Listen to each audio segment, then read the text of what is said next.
This week at Interior. It should be obvious to everyone in government and to the American people that when President Trump gives clear direction, he expects us to hit our target. Secretary Bernhardt joined President Trump and other federal officials in Bakersfield, California this week for the signing of a presidential memorandum supporting more water development and delivery in California. After decades of failure and delays in ensuring critical water access for the people of the state, we are determined to finally get your problem solved. The Department of the Interior and the Bureau of Reclamation issued a new operations plan, which will maximize water deliveries and optimize power generation for communities and farms in California, and implement improved measures to protect endangered species and their habitats in the Central Valley by committing $1.5 billion in federal and state funding over the next 10 years.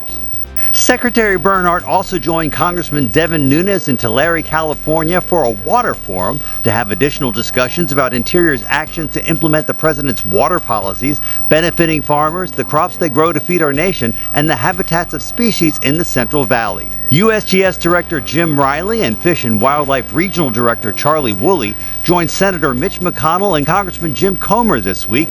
They were observing the removal of Asian carp, an invasive species, from Kentucky Lake.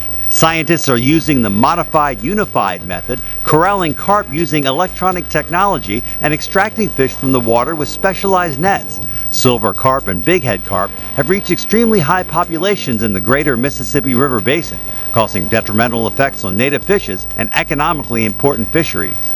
The Bureau of Land Management has released its final plan to construct and maintain 11,000 miles of fuel breaks to fight wildfires in the Great Basin region. That's a 223 million acre area that includes parts of Idaho, Oregon, Washington, California, Nevada, and Utah. Fuel breaks are among the most important tools firefighters have to effectively contain rapidly moving wildfires and potentially reduce wildfire size. This week was Engineers Week at the National Park Service, a week to celebrate the engineers who plan, design, construct, and maintain infrastructure within more than 400 national parks across the country, balancing preservation of the nation's natural and cultural heritage with visitor access. Learn more about their projects by visiting nps.gov. Interior's Yates Auditorium this week played host to a special presentation for National African American History Month, African Americans and the Vote, featuring reenactors playing some of the historical figures who had key roles in the civil rights struggle after the Civil War. You can find the entire program on our YouTube page. And our social media picture of the week, 40-mile-per-hour winds driving wavelets in the Crystal Reservoir at Ash Meadows National Wildlife Refuge in Nevada. Ash Meadows is the last remaining oasis in the Mojave Desert, and it's home to dozens of species of plants and fish. Make sure you follow us on Facebook, Instagram, and Twitter. That's This Week at Interior.